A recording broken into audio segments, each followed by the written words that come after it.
Hi guys, and welcome to the show. I'm Lisa Akbari, your hair doctor, and I have a few questions that I didn't answer on my last show, and I want to get right to them. Okay? It says this is a pretty long one. It has a part 6 questions within this question. It says, "Hi there, hello." Okay, I wanted to ask about protein.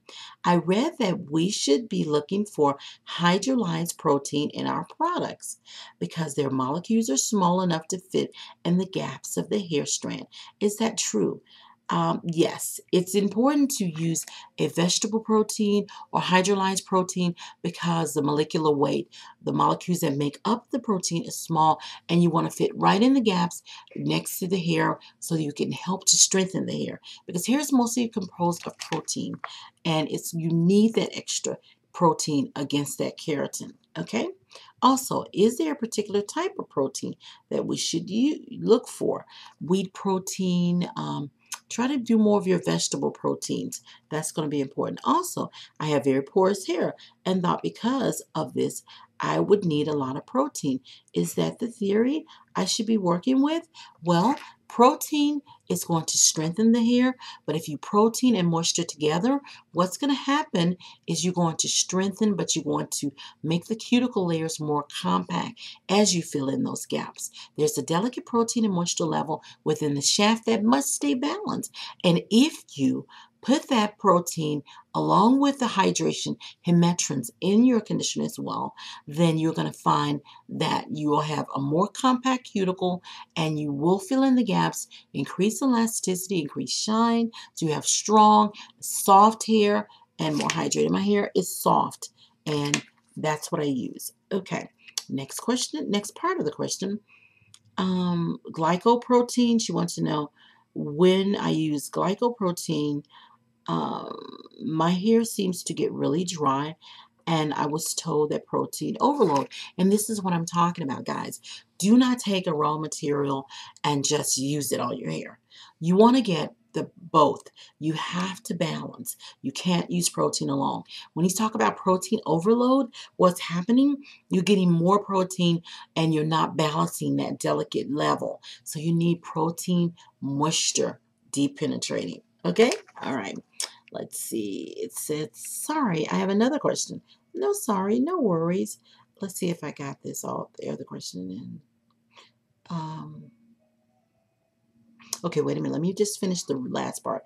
Other than shine, should my hair be doing any more to show that the protein moisture level is balanced? No, it should feel soft. It should be strong, and you should have a shine. So other than shine, softness, how does it feel? And when you stretch, do we have some elasticity or is it falling out in our hands? Does it bounce back? Those are things, strength and hydration. Okay, so sorry, I have another question. No worries. This is great. At the moment, I am detangling my hair and twisting it up before I shampoo and conditioner. Let me read that again. At the moment, I am detangling my hair and twisting it up before I shampoo and deep condition. I thought that's what she had said. Is this okay or should my hair be loose to ensure that every strand can soak up the shampoo and conditioner? Okay, there's a shampoo technique. I'm just going to show you quickly, just a little part of it.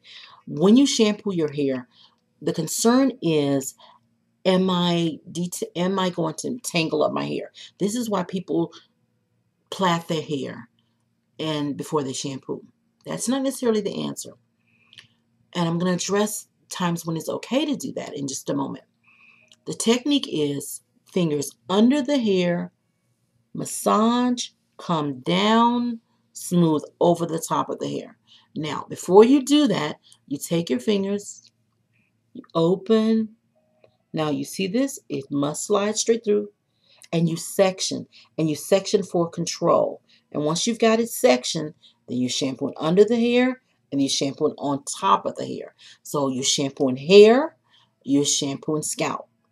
Okay? And you won't have those problems. Now, the times when it's okay to shampoo with your plaits on, it's when you're wearing braids. It's a necessity because you must shampoo your braids. So it's okay to do it. It's even okay if you say, well, you know what, that's the way I want to shampoo. But at some point, you've got to take that hair down so that you can get to your scalp because you're kind of limited. But if you're going to have your braids in while you shampoo, make sure you're in the shower. None of that in the tub and under the sink. No.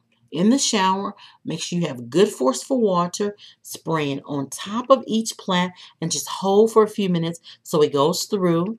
Spraying between the plants in the part and letting the force of the water go through and flush through. Take your shampoo, squeezing it right into those plants and down the plants. And that's the same with the braids.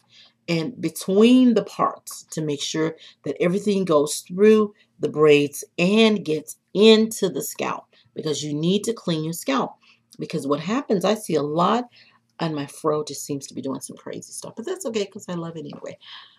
Okay, what I see a lot of under the microscope, I see patients who have been wearing braids and they have a horrendous amount of buildup, or they have not been shampooing while wearing them.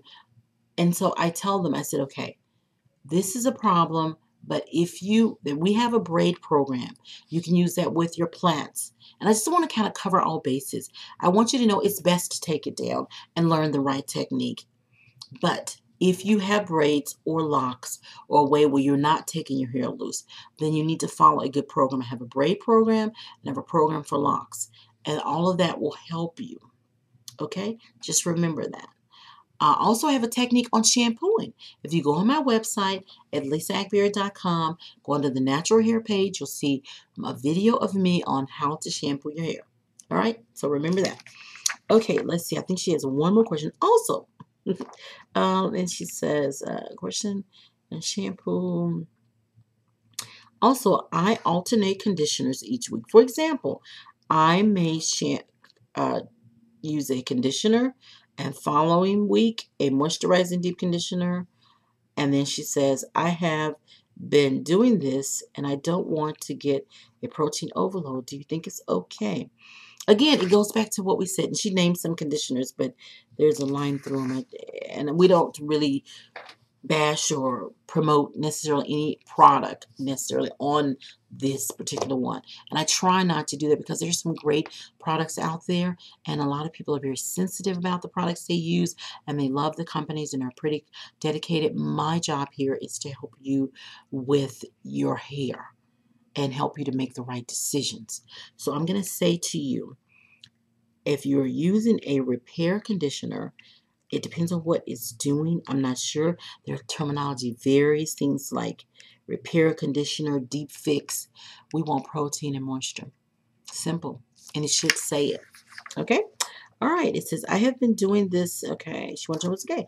Thanks again. That's what the last thing she said. You're welcome. Okay.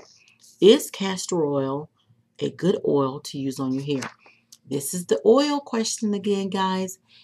I can tell you, and I think I need to clear up. There are some favorites of mine. And based on what I see it doing to the scalp, under the microscope, and to the hair. Like, I love jojoba, I love mink, I love the grapeseed. And then I don't think I mentioned that when I talked about the grapeseed question. But castor oil, I think it's too dense. But that's my opinion. I look for oils that are going to be finer, that are going to be very skin friendly and hair friendly. But if that's working for you, if you're not finding after a day your hair's dull with the castor oil, if you're finding that it works well for your hair texture and type, then I think you're okay. But remember the buildup, the negative buildup, and the attraction to other debris. That's what you want to be careful about with your oils. Next question. She said, I have relaxed ends or curly, said, I have relaxed ends. I see your, oh, oh my goodness. See, I'm telling you guys got to forgive me, gotta love it. I just will look at something and won't read it. It said, I see your relaxed ends are curly so nice. Thank you. I would love to know what you're doing to get the curls. Thanks for all the advice. Aren't they curly? They're so cool.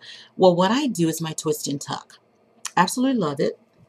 And I've got to show you, even though I have the video on my website, And see, I'm always crawling in. And you can see some of my gray hair. Ooh. But it's really simple. I twist and tuck. I always do the, let me move the camera up just a little bit. My fingers and thumb, or my forefinger and thumb, and then I go through with my human comb. And if I get any kind of tangle, I go back with the forefinger and thumb, human comb. Okay.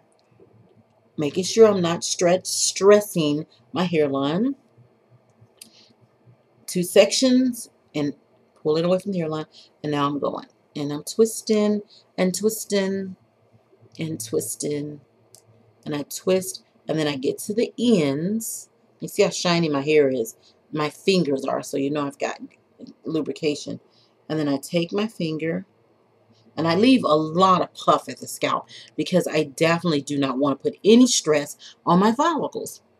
And I know that's kind of different from us because most African Americans, we remember and we want that really tight hairline, but I just think it's too much stress.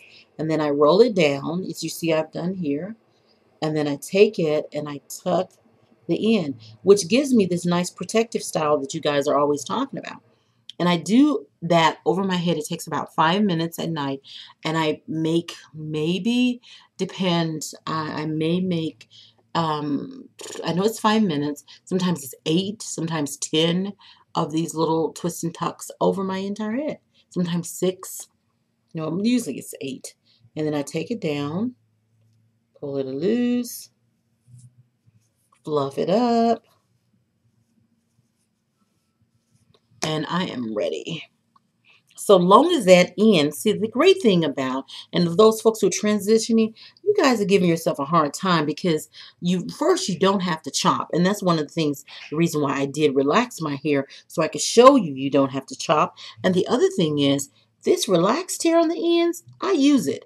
I use it to give me the definition and give me what I call that fantasy natural hair, that curly hair that has a wave to it. It definitely has more of a wave because I can manipulate it, whereas when your hair is completely natural, then you have to rely on your natural curl, which is nothing wrong with that. So make sure I get that straight. But that's what I do. And then I put my headband on, or I may wear the big fro as you see me wear all the time. So that's pretty much how I do it. And I absolutely love it. Let's get, and it curls up. So easy, easy, easy. All right. It says, you are truly a blessing. Thank you. You guys, I gotta say this. You think I'm a blessing? You're a blessing. Because I believe that everything that's in your hand that God gives you, you gotta open up and put it out there. Pay it forward, whatever anyone want to call it. But anything God gives you, He didn't give it to you so that you could hold on to it. He gave it to you so you could give it away. And I know this is true. So I'm in my institute. I have a 12,000 square foot building. It's a beautiful building. It's big. I've got this great team, the best team in the world. I have struggles every day trying to make everything work. But God has truly blessed me. And I know one thing, when I can get in front of this camera and talk to you, oh my goodness, I feel like the Lisa Akbari hair doctor, whatever you want to call me. I feel like this person that's really doing God's work. So you're blessing me. So thank you for saying I'm a blessing, but you're the blessing. Oh, you're the blessing. Okay. Okay, it says your blessing. This is your channel. It's the breath of fresh air. Thank you again.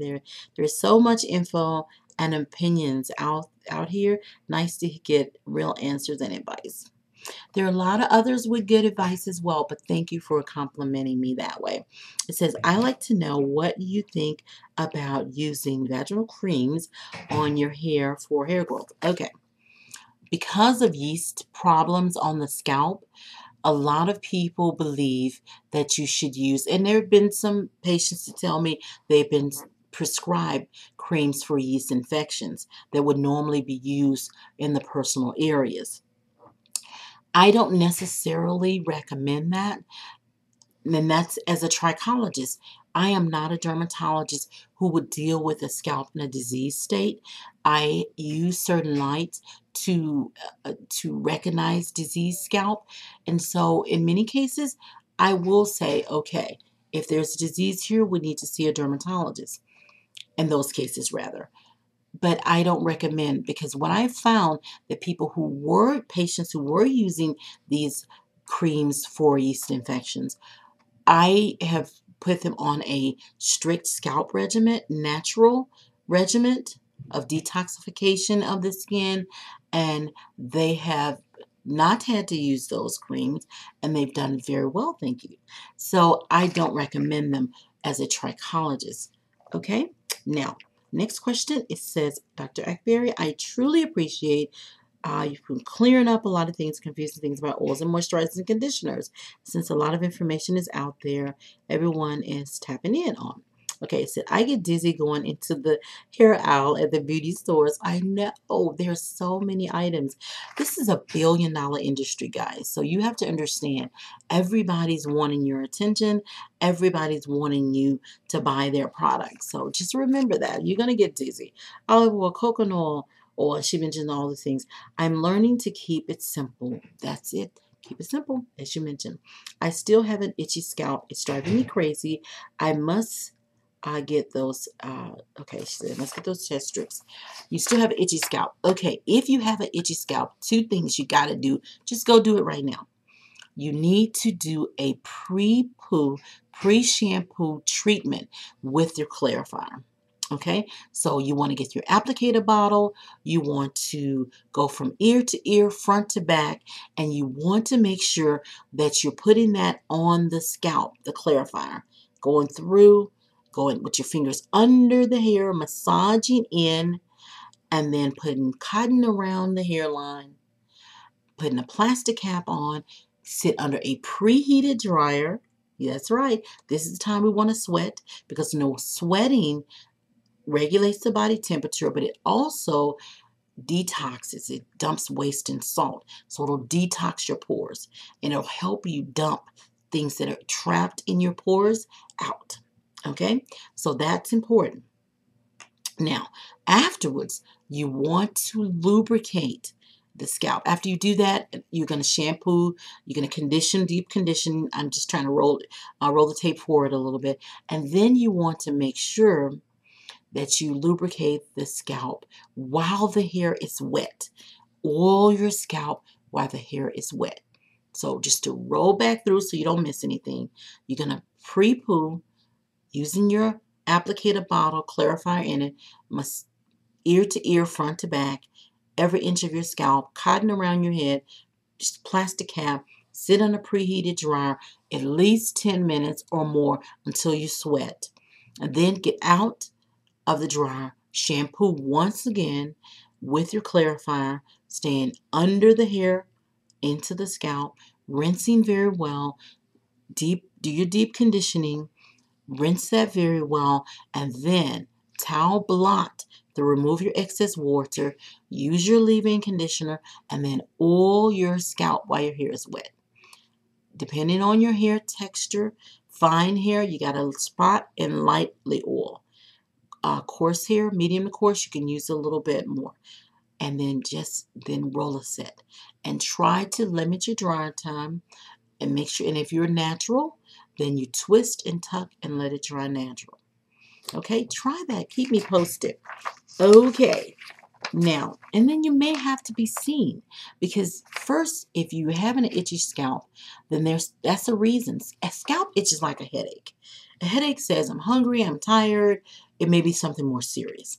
A scalp itch says, my scalp may be dirty, it may be dry, or something more serious. So you want to first have a visit from a trichologist using a handheld microscope, because we can view that kind of thing under the microscope. Even have a monitor in the room so that you can see it. And then that trichologist will tell you if there's a disease state here, or if it's just something that you need to correct, or can correct, or they can correct. And so that way you can get rid of this. Don't suffer with the itchy scalp. Okay, I don't think I missed any questions. I got one more. It says, how do you feel about bagging the bangs to maintain moisture? I'm not understanding. let's see. I sometimes moisturize before bed and put bagging. I thought that, but I thought there was something else. I thought she meant to put a bag on her head. She said, okay, she's explaining what this is. She said, I sometimes moisturize before bed and I put a shower cap on to keep the hair moisturized. I wake up, my hair is damp and soft.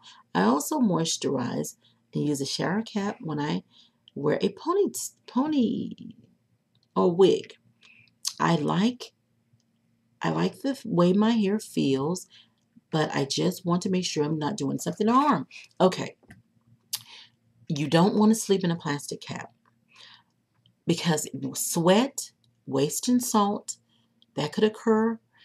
You can hydrate, but your plastic cap, at some point, you may start to, your hair you may begin to get bacteria in there. So I don't recommend it because if you sweat a lot, it depends. If you sweat a lot, then it's really going to happen quickly. If you put a plastic cap on when you go to bed, you are keeping the moisture in. And I just want to carefully get this answer. And I'm not struggling to answer. I'm just struggling to be careful.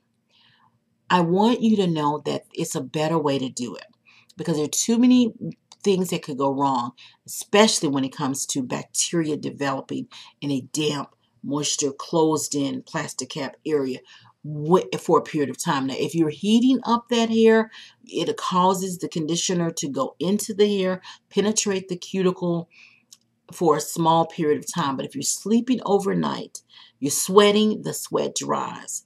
Then you sweat again, the sweat dries. And over a period of time, it could cause some problems. So my recommendation would be instead of sleeping in a plastic cap and trapping pollutants, then I would recommend that you hydrate, sleep on a satin pillow or with a bonnet, as long as you're not putting stress on the hairline, because you want your scalp to be able to breathe. You don't want it not to breathe. That plastic cap won't allow that. So be careful. There are better ways to do it. And again, keep it simple. Okay, I think I've got all my questions in. If I've forgotten or skipped any questions, what's that saying? Oh, charge it to my heart, to my head, not my heart, or whatever. Charge it to me. Okay, I'm Lisa Akbari, your hair doctor. To God be the glory in Jesus. You know who I serve. I love you guys so much, and I'll talk to you real soon. And I've got something coming up next week. I'm so excited. You're going to get to go into my private life, the raw food and all that. I know I've been promising, but it's just more difficult. Like now you're in my office. And it's easy to get in front of my computer at my desk and talk to y'all. But it's just a lot more technical things going on when I'm doing the private sessions. But I'm planning to do those next week. So I got some new things coming up. I love you. Talk to you real soon. Bye-bye.